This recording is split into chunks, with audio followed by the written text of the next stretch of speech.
I think one of the things that make, like I said, Ramsey County pretty strong is that we take such a team approach. I mean, I agree with Dawn that advocates are definitely like the secret sauce. It's definitely not because I used to be an advocate, but they are pretty amazing. But really, I mean, we really all have a seat at the table. But you asked, what's missing, what needs to happen still. And I think one of the gaps is that, we've got all these professionals at the table and everyone's seat is equally as important, which is new. But who has been missing from the table are the survivors themselves. And so with this newest grant that we got, we've said, we cannot do this, we should not do this without the input, without the feedback, without the guidance of the survivors themselves.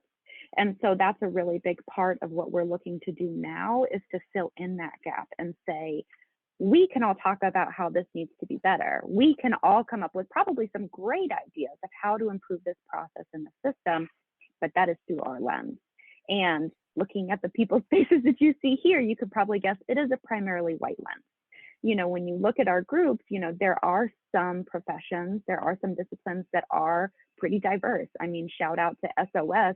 They have a very diverse group of advocates, and that is phenomenal. You don't see that across the board, unfortunately. And so what we're looking to do is say, we need that feedback. We need to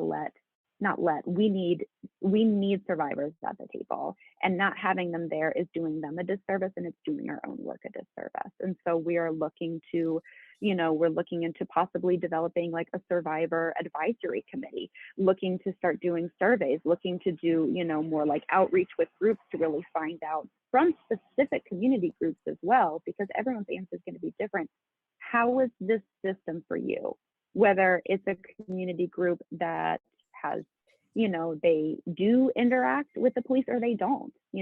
If you don't feel comfortable reporting to the police after you've been sexually assaulted, why is that?